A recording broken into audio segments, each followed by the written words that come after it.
Hello, everybody. Welcome back to my show. This is Marla J. Albertie, Creating Your Career. And this is episode 25. I cannot believe it. We celebrated our 2 years last month. And I am so super excited, as I always am with every single guest that I have. Today, I'm interviewing Monica Albertie. Go ahead and say hello to everybody, Monica. Hello. Yes, so I'm sure you're probably wondering, well, gosh, how does she know Marla? Because the names are just so similar. Yes, well, Monica Albertie is my cousin, and I have a quick story. So I come from a huge family. Our family is very, very, very big. And ironically, we don't all know each other. So I happened to meet Monica for the first time about maybe like 3 years ago or so at one of our cousin gatherings. We have these cousin parties and cousin gatherings because we hang out all the time. And I met her there, and we've just been clicking and rolling ever since. So always reach out and talk to your family members, guys. Oh, hello. But we're going to talk about how Monica is creating her career. Of course, I love to read the bio, so I'm going to read this.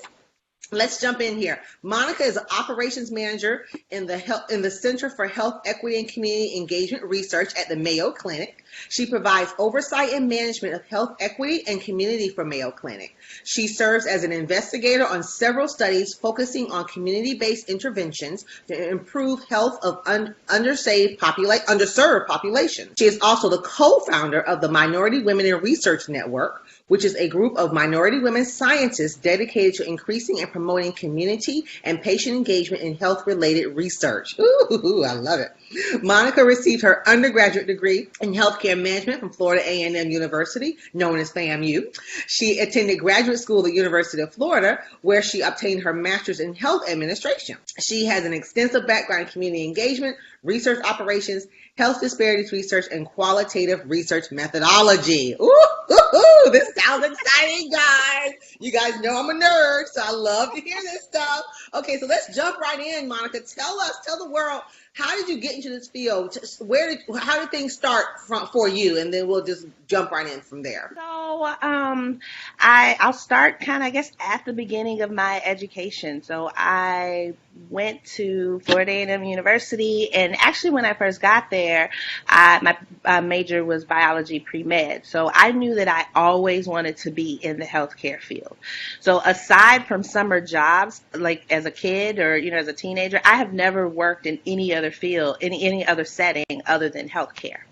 Wow. So at FAM, I, was biology pre-med because I wanted to be a physician. I've always had kind of this special place in my heart, this passion for people who are in need. Wow. So I decided, okay, I want to be a physician.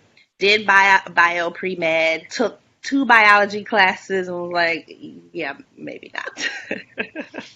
So I switched to physical therapy, and I was a physical therapy major for a semester. I worked in a physical therapy clinic over the summer and realized, okay, no, this isn't it either. And so when I returned to FAM my sophomore year, I met someone who eventually became my advisor, and she was talking to me about different careers in healthcare. She said, have you ever thought about health administration? Because without administrators, healthcare can't go on. So whether a physician relies on an administrator, a PT, a physical therapist relies on an administrator, healthcare administration is really foundation, or can be the foundation for healthcare. So I majored in that. I did some training programs, went to grad school. So I did administrative fellowship in Ohio, moved back to Florida, and I've been in Florida for the last 12 years working at Mayo Clinic. Wow. So see, I'm learning stuff too here. So you guys know I can jabber and yap.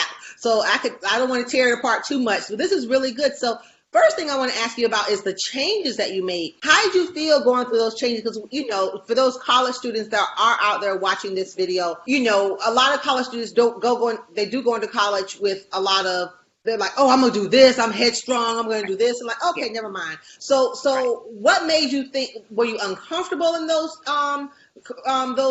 industries where you're like, I don't want to do this, or what made you say, okay, I'm gonna change for sure. I'm comfortable. You were okay with trying different things. So one of the things that I did that really kind of initiated that change from bio pre-med to physical therapy is that I went and shadowed a physician.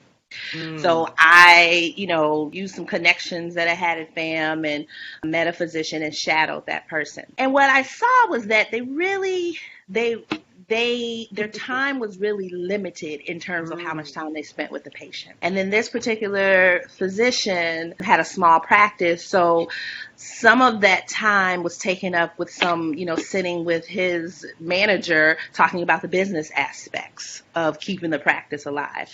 And so I just thought, I don't know, like I don't know if I could be I don't know if I just want to spend 15 minutes. And, and so it was just at that time I said, I don't know if this is for me. So I said, well, physical therapy still allows me to have interaction with patients. So switched to physical therapy. And like I said, that summer I went and I worked for a physical therapist. I actually worked in a clinic and I was doing like a little volunteer opportunity at a physical therapy clinic. And I saw their day to day. And I was like, I can't imagine doing this every day. And when I returned to FAM and I was lost, and I was lucky that I was able to, find an advisor. So, what's great about college is that, it's important to utilize the advisors. So college advisors are there to really help you through, kind of figure out that path to a successful career, or to at least to initiate a successful career. So I utilized my advisor, and that's when she said, hey, have you thought about health administration? And what was interesting is that at the time, she was the director of the health administration program at FAM. And you don't know what you don't know. So I didn't really have fear. I kind of was just like, I don't want to be a physician. I just don't think that's for me. No, I don't want to be a physical therapist. And then even in health administration, those training opportunities that I had to go and shadow an administrator, and I said, okay, this is probably a better fit. So I think having exposure. So what I would say to college students as they're, trying to figure their, what they want to be when they grow up, like I like to say, is aside from the classes and the books and all of that stuff, do what you can to try to get an experience. Try to shadow, try to volunteer, try to, expose yourself to the career that you think that you want. Wow. Well, that was, oh my gosh. Thank you so much for saying that, because we talk about that a lot on the show where, excuse me, I'm always talking about just try different things, guys. So if there's something that you're interested in, if there's a career out there that you want to jump into, but you don't know much about it, of course, do your research, but go experience it. I love how you said, you don't know what you don't know. So there was no fear for you. So it's like, okay, well, what am I afraid of? Let me just try it. If I don't like it, I'm going to do something else. And I love how you just changed that, So tell us about, because we know Mayo Clinic is very well known, all right, across the United States here. So for those who are watching internationally, it's a very well known hospital here in the States. So tell us, how did Mayo Clinic come about? How did that come into play in your role there? So I know you say you're doing research. That's exciting. Yep. So while I was doing my training in Ohio, so I did what's called an administrative fellowship. And so anyone who's familiar with the health administration field, particularly once you are getting your master's degree, you have an opportunity afterwards to do an administrative fellowship. And it's usually a 1 to 2 year training where you are exposed to all the different parts of the hospital. So from, the person who, from sterile processing, the people who are cleaning the instruments after surgery, all the way up to the CEO. So you have that exposure. So when my administrative fellowship was coming to an end, I had spent a lot of time at finance and community benefit. My fellowship was at a Catholic hospital or Catholic healthcare system. And so in Catholic healthcare, faith-based healthcare, a part of their mission is really community benefit and helping the poor and underserved. So I spent my time in that, but then I also spent time in finance and operations. And so I had a good mixture. And as it was coming to an end, I was looking at some, what were my options. I got in touch with my grad school advisor, and we were just talking about careers and what I was thinking about doing. And she said, there is an opportunity at Mayo Clinic. One of her former students, who was an administrator at Mayo Clinic, had just been talking to her about this new initiative they were starting. And so again, my advisor connected me with her former student because, and we had this common connection that we had the same advisor and that we, graduated from the same health administration program. I interviewed, I came on, and I started at Mayo Clinic in December 2000. Wow, I love it. So there's a couple of key words you said there. The word connection. I love that, guys. We talk about that a lot on the show, where you have to get out there and talk to people. Don't be afraid, and don't be afraid to get yourself exposed. So I am a big fan of, that's why I do these shows. I'm a big fan of asking people questions because I want to know stuff. And if I don't know, I'm going to find out, right? So that's what you did. You went back to your advisor, and your advisor's like, hey, such and such has this. And yes, I am big on, one of my phrases that I even have in my book is, it's good to know people. The person can get you in the door. But eventually, once you get in the door, the person who got you in the door is going to want to know what you know, right? So that can only go so far. Right. So it's good to know people. Yes, you can get inside the door. So I am an advocate of that. Right. Get inside the door, but you got to eventually shine. So tell us a little bit about more what you're doing now with the research. Because I love how you said here with the research and community engagement, research operations, qualitative research methodologies. How are you applying this in your day-to-day at Mayo? Helping the underserved. So Mayo Clinic 12 years ago started an initiative. It was at the time just called a Health Disparities Initiative. And so, health disparities essentially is when one group of people or a population does not experience equal health outcomes, worse health outcomes when compared to another group. And so in this country, racial ethnic minorities, females, rural populations, senior citizens are all vulnerable to experiencing these disparities. So having worse health outcomes, having lack of access to health care. And so Mayo Clinic really wanted to start getting into that space because for anyone who knows anything about Mayo Clinic, the needs of the patient come first. Mayo Clinic is committed to improve or seeing that the communities that we serve, that they're healthy. And we partner with communities to do that. And so when they started this initiative, over the years, it grew. When it first started, it really was just, it started off as kind of health education, and I had the privilege of being the first person in the role. I started that program here in Florida at the Mayo Clinic campus in Florida, and my role has grown. So now my current role is in administration, and I manage this newly formed center. So now we have more resources, and this center is enterprise-wide. So my responsibilities are over our 3 campuses, which is Rochester, Minnesota, here, Jacksonville, Florida, and Phoenix, Scottsdale, Arizona. And so my role is really to oversee the health equity and community engagement activities that we have going on. The research part of that is in my previous role where I just managed our Florida efforts, I had the wonderful opportunity to serve as a co-investigator on studies. And the reason why is because I would develop the data collection methodology.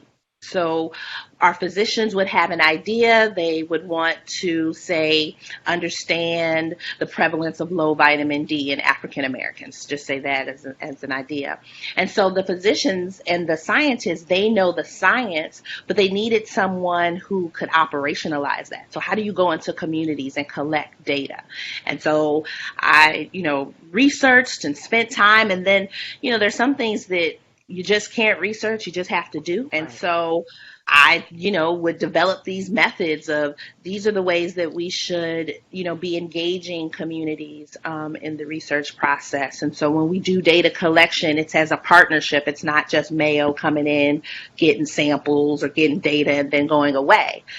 We really do partner with communities as equal partners to say, what are the needs that you see? How can we help from a research standpoint? And then keeping them as a part of the process, as a part of the research process as it goes along. And so because I've developed data, particularly qualitative data methodology, so I do a lot of focus group moderation and one-on-one interviews and all those fun qualitative methods, I've been able to be investigators on numerous studies and publish and present at posters. And so it's interesting because I am an administrator at heart, but I've also become this researcher as well. Oh, I can tear this apart, guys, but the show's only 30 minutes long. Okay, I don't even know where to begin. Okay, so thank you so much for saying that. This is good information because we would have never known, right? So we're in our own little bubbles. We're on our own little world. So we would have never, I don't think about on a day-to-day, who gets healthcare, who doesn't get healthcare, who has access to this and who has access to who doesn't have access to it. And it's amazing how you said that, how you're able to dig in, do the research, and like you said, I love how you said that you guys partner. You don't just go out there, oh, we're going to just get you guys for a sample. We're going to leave. We're going to, thanks guys for your help. That helps me if you've gone through school, that makes me think about a couple of, projects that were done back in the 40s and 50s where people just went in, got samples and didn't help the people. We're not going to name any of those projects, but they're well known. So, but I just, oh my God, this is just wonderful. I love how that you're able to just go out and do this. I want to know, because I do have a couple other questions I want to ask, but before we get into those questions, how does that make you feel on the inside, knowing that you're going into these communities, helping the underserved, and you guys are not going in, but you're staying and you're partnering with it? How does that make you feel on the inside? I'll be all mushy, I think, every day. Yeah. So from a personal level, it really has brought it full circle. So, at the beginning I talked about, I just have always had a heart for people who are in need. And now, I'm basically living my professional dream, being able to advocate for these communities. Because I, as an African-American woman, I am a member of, a community that experiences health disparities. And so I just, on a day-to-day basis, that's what drives me. It's great work. And so, but when I'm in the back-to-back meetings and I'm, it's 6:30, 7 o'clock at night, and I'm, still at work, and I'm, doing presentations and all of this. What drives me is really back to that core of, I know that this work is really going to help. And the fact that we are able to partner with people and that we are not, research and science has come a long way, especially in this area where previously scientists, were the know-all be-all and the communities were just, the subjects. Now we're partners. And we're not only partners, but we're partners and we're listening to the community. They're telling us this is where we want to go. This is how we want to achieve optimal health. So every day, even through tough, long work days, every day I still feel like, yes, I know that what I'm doing is helping someone somewhere. Oh, that just warms my heart, because that is my heartbeat behind this show. I truly believe that we can have what we want. It's all about our thinking and how we want to design things in our life. And I love how you said living your professional dream. And that is truly something that can happen. You're doing it every single day. And I thank you, Monica, for sharing this with us. So for those who want to get into administration, because like you said, you're an administrator at heart. This is what you do day in and day out. And administration, we know, is a higher level. So you have to start somewhere. So what are some key characteristics or some key things that someone needs to do? And let's not talk about from a college perspective. Let's talk about from someone that's maybe in their 30s or 40s and they've worked a couple of jobs and they want to get into healthcare administration and start and take part in these type of initiatives and get into communities, where would they begin? How would you suggest that they go? What do they do? So I think again, it's going to be about exposure. So if there's Mm-hmm. an opportunity to do an internship Mm-hmm. or, some sort of volunteer opportunity in administration. So, if someone is wanting to switch careers and maybe they're coming from a non-healthcare background, having exposure to healthcare is important. And so maybe volunteering in a hospital, and that can be done, around the hours that you work. So if you're working a regular, 9 to 5, maybe you try to, volunteer on the weekends, because that's important. So in healthcare Yeah. administration, you need to have exposure to healthcare. Other than that, I think if there are opportunities to network and connect with folks that work in the field. So there are two associations. There's the American College of Healthcare Executives, and there is the National Association for Health Services Executives. These two organizations are the professional organizations for healthcare administration. I would encourage anyone interested to look up those two organizations, and there's tons of resources about how to, get in, reading up on what are the latest trends. In terms of research administration, so that's a niche within health administration, or health equity or community engagement research, I would honestly start with a Google search. Mm-hmm. Learn what's health disparities and what are people around the country doing in this space. How can I volunteer? So if there's a health fair going on, how can I volunteer at the health fair and meet some of the folks who are, vendors or who have booths at these health fairs? I think aside from the educational component, because there is an educational component and we can't get around that. So the role that I have requires a master's degree or requires extensive experience. But aside from that, being able to expose yourself to healthcare and community, and understanding the community that you live in terms of its health status, is a great way to get started in this field. Wow. Okay. So you just said a lot, guys, but I'm going to try to package it in here. So I've talked about this multiple times on the show in reference to your industry and going and attending events and joining associations, guys. You have to network and get yourself out there. You cannot say, I want to get into healthcare administration sitting at home. You have to join associations, pay the $200 per year or $300 per year. Yes, there's a cost to join associations, but it pays itself off if you're attending events, going to networking events. Volunteering, I just wrote a blog post on that. Volunteering is huge. Huge, huge, huge. Volunteering can open up so many doors to get you places. And you're truly volunteering from the heart, but you can get somewhere with volunteering, guys. So there's so many ways. And I love how you said just going out there and Google. Google's the best research thing on the planet. Right? You type in anything. And one thing I love about Google, I have to say this, a sidebar. When you type in the word in Google, someone's already looked it up. Right. Right. You can type in the craziest, weirdest thing. Someone has already looked it up. Okay, so go out there and research, talk to people, find people. You have resources like this for free on YouTube. Hello. So guys, there's no excuse why you say you can't get into healthcare administration or you can't get into healthcare research or learn about disparities. Monica has said it all. So before we can let everyone know how to get in contact with you or what's the next steps, Monica, tell us something fun about you that you want to share with the world that's legal. I always say that, but just something fun that people in the world may not know about Monica. Sure. So I think I'm an avid traveler.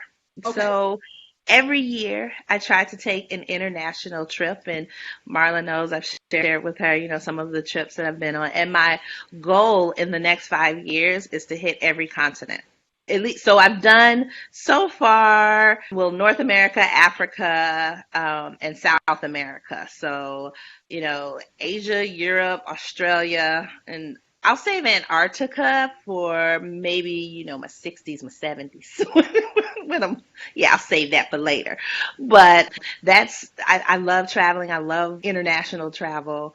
So I work hard, but I try to reward myself with a good trip like that every year. Love that. I'm a fan of work hard, play hard, work life harmony. Hello, people. Yes. Work life harmony. Subscribe to the blog, workingwoman.co. That's what I talk about, guys. And I love how you say that. Set your goals big. How many of us have goals to visit every continent? Not many of us. And that may not be your personal goal. That's okay, but that's a big goal. That's pretty big, And Monica says, you know what? I work hard. I'm going to do it. Why not? So set your goals high. If you set them too small, then you achieve them. What's next? Right? Mm-hmm. So set them high so you can have something to strive after. So I love that. I have not flown internationally yet. That is on my to-do list. Of course, I'm a cruiser. So I cruise a lot. So I've gone to different countries via this cruise ship, but I have not flown internationally. So that is definitely on my to-do list. I have a few places I would love to go. Africa is one of the continents I would love to visit. South Africa is one of the countries I love to go to. So, and I have quite a few on there. Dubai is on there for my graduation. That's on there. So thank you so much, Monica, for sharing. So if the world wants to get in contact with you, or what is the resource? How could they reach out to you? Is there something that you can share with the world? Yep. So I am probably one of these rare people that's not on social media, and I know I'm going to get my hand slapped by our career extraordinaire, Marla. But probably the easiest way, so I am on LinkedIn. Find me, you can search me, Monica Albertie. If there is a dying question, you can about health equity, you can always look up, go to Mayo Clinic's website and look up our health equity and community engagement efforts, and you'll see my profile, and you'll be able to contact me as well. But LinkedIn is probably the easiest way to connect with me. Okay, guys, and of course, I will have those links down below for you to get in contact with Monica. So, guys, if you are interested in being interviewed, don't forget to contact me. I'll have the link below. It's contact@truespeechcoaching.com.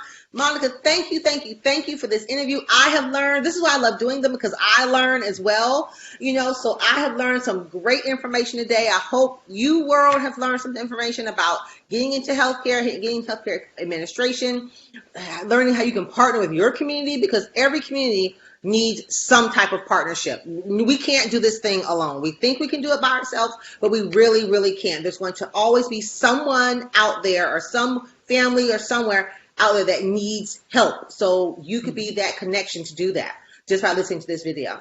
So guys, thank you so much, and we'll see you next month with another awesome guest. Talk to you later, guys. Bye-bye.